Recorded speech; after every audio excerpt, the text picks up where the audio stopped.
हाय रेसिपीमध्ये सगळ्यांचं स्वागत आहे। त्या दिवशी मी तुम्हाला मिरच्या फ्राय करून दाखवल्या होत्या। आता त्याच मिरच्या त्याच्यामध्ये तेच मसाला भरलेला आहे, खोबरं जिरं आणि मीठ टाकून हळद टाकून असा हा मसाला याच्यामध्ये हे सगळं म्हणजे आपले सुकं खोबरं असतं त्याला वाटप केलं आहे। त्याच्यामध्ये जिरं टाकलेलं आहे, हळद टाकलेलं आहे, थोडं मीठ टाकलेलं आहे आणि त्याचं वाटप करून हे ह्याच्यामध्ये भरलेलं आहे आणि ह्या मिरच्या आपण आता फ्राय करणार आहोत। का तेल आता गरम झालेलं आहे, त्यामध्ये आपण एक एक मिरची टाकूया।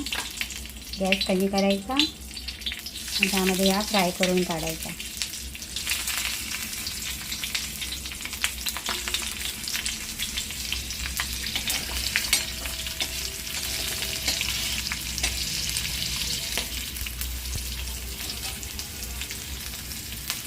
पूर्ण भाजून घ्यायच्या मिरच्या, मस्त खाताना लागतात।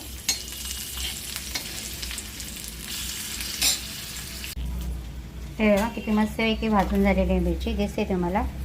एकदम अशा पद्धतीने भाजून होणार आहे सगळ्या मिरच्या। तिखट नसतो तरी पण याचा चटका लागतो। आपण या 4 पीस आहेत ह्या भाजून घेते मी मस्त पैकी। हे बघा किती मस्त पैकी भाजून झाले आहेत ती मिरच्या। मी त्याने दाखवलं तुम्हाला किती छान झालेत भाजलेत आणि मस्त पैकी या आपण अशा नुसत्या पण खाऊ शकतो डाळ भाताबरोबर भाजीबरोबर। त्या मस्त असं तोंडी लावायला ह्या मिरच्या केलेल्या आहेत। आवडले असेल तर लाईक करा, सबस्क्राईब करा आणि तुम्ही पण अशा पद्धतीने मिरच्या फ्राय करून खा।